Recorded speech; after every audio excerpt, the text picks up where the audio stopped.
तो रितु ने आज अमन से अपने प्यार का इजहार किया था और अमन को भी रितु पसंद थी। आखिर वो उसकी सबसे अच्छी या फिर कहें इकलौती दोस्त जो थी। लेकिन ये क्या, अमन उसे कोई जवाब क्यों नहीं दे पाया? क्या हुआ अमन, कुछ तो बोलो। रितु कहती रही और आशा से उसकी तरफ देखती रही, पर अमन सिर्फ इतना कह पाया कि रितु, तुम मेरी इकलौती क्लोज फ्रेंड हो।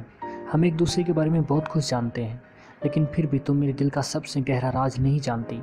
तुम नहीं जानती क्यों मेरा कोई दोस्त नहीं है, क्यों मैं अकेला रहना चाहता हूँ, क्यों मैं रिश्ते बनाने से डरता हूँ। मैं जानती हूँ अमन, ज़रूरी नहीं कि हर बात तुम ही मुझे बताओ। ये सब दिव्या के बारे में है ना? तुम डरते हो ना कि जिसे भी तुम अपना कहोगे वो ही तुम्हें छोड़कर चला जाएगा। रितु अमन को ऐसे देख रही थी जैसे कोई किसी मासूम बच्चे को निहारता है। उसे अमन की बातों से जरा भी फर्क नहीं पड़ा था, पर उसकी बातें सुनकर अमन की हालत कुछ ऐसी हो गई जैसे अपना सब कुछ हार चुके जुआरी की हो जाती है। वो रितु से नज़रें भी नहीं मिला पा रहा था। ये कोई मजाक नहीं रितु, सच है। पर तुम्हें ये सब कैसे पता? मैंने यहाँ कभी किसी को नहीं बताया। जरा ऊपर तो देख मेरे शायर।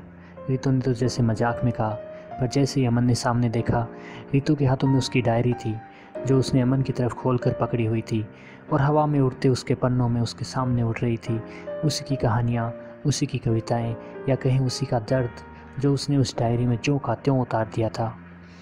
अब और क्या लिखूं यारो, सितम की इंतहा हो गई। अब और क्या लिखूं यारो, सितम की इंतहा हो गई। प्यार दोस्ती सब तो छूटी, पर अब ये कलम भी मुझसे खफा हो गई। आखिर एक अकेला इंसान और उसका दिल कितना सह पाता। अब एक कागज़ कलम ही एक जरिया था उस दर्द को सहन करने का। वो न कभी लेखक था, न ही कवि, बस वक्त ने उसे बना दिया था।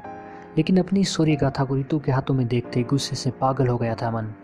रितु, मैंने तुमसे कहा था ना कभी मेरी डायरी को हाथ मत लगाना, फिर तुमने ये क्यों किया? यार, तुमने ये भी तो कहा था कि दोस्तों में तेरा मेरा नहीं होता, और अब मेरी डायरी? वाह अमन, वाह। पर अमन तो एकदम गुस्से से पागल। मेरे दुख और दर्द सिर्फ मेरे हैं, उन्हें मैं किसी के साथ नहीं बांटने वाला, चाहे सामने रितु ही क्यों ना हो। और उसने अपनी डायरी छीनी और सीधा वहाँ से निकल आया। और रितु, पता नहीं किस मिट्टी की बनी थी वो लड़की, कितनी हिम्मत करके उसने प्रपोज किया था और उसे ये जवाब मिला था।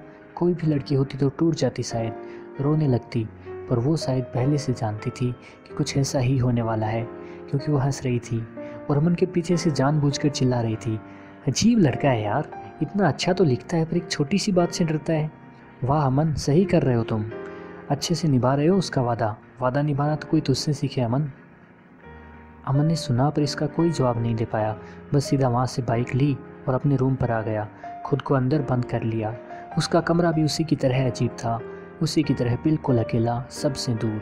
शायद दोनों एक दूसरे के लिए ही बने थे, तभी तो इतने वर्षों से अमन उसी एक छोटे से कमरे में रहता था। घर भी कभी कभार ही जाता। उसका वो वीरान कमरा उसके जीवन की तरह ही अस्त व्यस्त था। उसकी किताबें, उसकी कहानियाँ इधर उधर बिखरी पड़ी थी।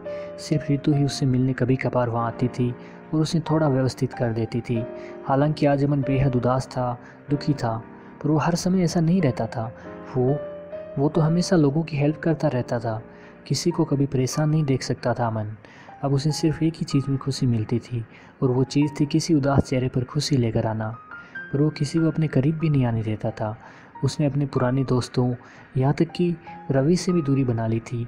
एक समय ऐसा था जब वो अपने दोस्त, अपने भाई रवि के बगैर एक भी दिन नहीं रह पाता था, पर अब पता नहीं क्यों डरता था वो। यहाँ तक कि घर वालों से भी दूर आ गया था। सिर्फ एक रितु ही थी जो उसके ना चाहते हुए भी उसके इतने करीब आने में सफल रही। ऐसे कोई कमी नहीं थी उसके पास। देखने में काफ़ी स्मार्ट था, पापा एक सफल बिजनेसमैन थे और अमन उनका इकलौता लड़का, तो पैसे की भी कोई कमी ना थी। स्टडी में भी अच्छा ही था, हाँ बीएससी में तो अपने कॉलेज का टॉपर। पर उसके बाद न जाने क्यों सब कुछ छोड़ दिया था उसने। ग्रेजुएशन के बाद 2 साल तक केवल घर पर पड़ा रहा, और अब घर वालों के बार बार कहने पर उनका मन रखने के लिए एक नए शहर में नए कॉलेज में एडमिशन लिया। पर क्या इससे कुछ बदलता है? हाँ, आज कॉलेज की कुछ लड़कियां भी पागल थी अमन के लिए, पर क्या इससे कुछ बदलता है? उसकी कहानी तो अब भी वहीं की वहीं थी, उसी डायरी में सिमटी जो उसने किसी की याद में लिखी थी। और वो आज भी उस वीरान कमरे में बैठा फिर वही सोच रहा है। तो रितु ने आज उससे प्यार का इजहार किया और वो भाग आया था, आज की हकीकत से भागकर यादों में फिर से खोने के लिए। वही डायरी हाथ में लिए बैठा था। ना तो उसे बंद करने की हिम्मत थी और ना ही पढ़ने की, लेकिन फिर उसने फिर से वो पहला पन्ना खोल ही लिया और खोने लगा यादों में, यादें जो धुंधली हो चुकी थी। आखिर 5 वर्ष बीत चुके हैं। ये कहानी थी 2010 की, जब वो नया नया कॉलेज आया था और नया नया उसका फेसबुक अकाउंट बना था। डायरी के पहले पेज की शुरुआत कुछ इस तरह थी।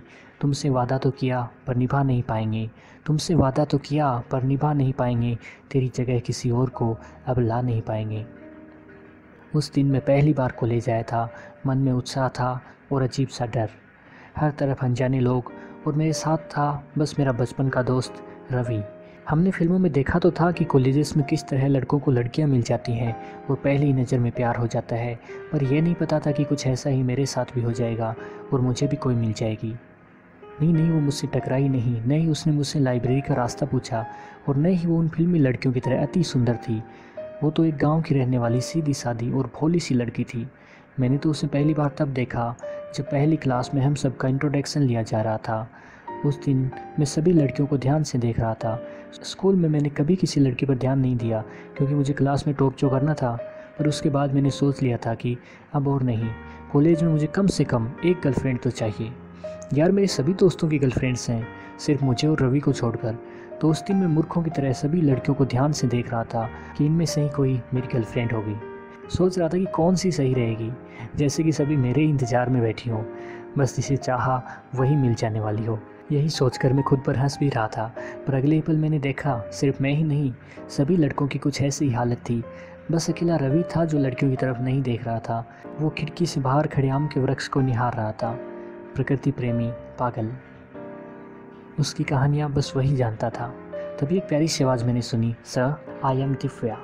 पता नहीं उसके बाद उसने क्या कहा, मुझे तो बस उसका भोला सा चेहरा याद है, उसकी मासूम सी आवाज़। उससे सुंदर लड़कियाँ और भी थी, पर उसकी मासूमियत में कुछ अलग ही कसक थी। उस समय मैं एक्सपीरियंस कर चुका था कि पहली नज़र का प्यार क्या होता है। आखिर मैंने उसे खोज लिया था। अब तो बस इतनी परेशानी थी कि उससे बात कैसे की जाए, पर यह कोई छोटी परेशानी की बात तो ना थी। बहुत मुश्किल था यार, उसे नज़रें मिलाने में भी डर लगता था। कोई मजाक थोड़ी ही है। सिर्फ घंटे नहीं दिन बीतते चले गए और मैं उससे हाय हेलो भी नहीं कर पाया। मेरा रूममेट रवि रोज़ परेशान करता था, मुझे पता था तो आज भी उससे बात नहीं कर पाएगा, अरे तू कर ही नहीं सकता फट्टू। लेकिन मैं फिर भी नहीं कर पाया। फिर ये रवि का ही आइडिया था, उसी ने पता नहीं कहाँ से, शायद रश्मि से, दिव्या की फेसबुक आईडी निकाली और मेरे अकाउंट से बिना मुझे बताए दिव्या को फ्रेंड रिक्वेस्ट भेज दी। जब उसने मुझे बताया तो मैं इसमें भी डर रहा था, पता नहीं वो क्या सोचेगी। वैसे फेसबुक पर मेरे साथ कॉलेज की सभी लड़कियां जुड़ी हुई थी, पर पता नहीं क्यों मैं सिर्फ दिव्या से डरता था। थोड़ी देर बाद उसने रिक्वेस्ट एक्सेप्ट भी कर ली।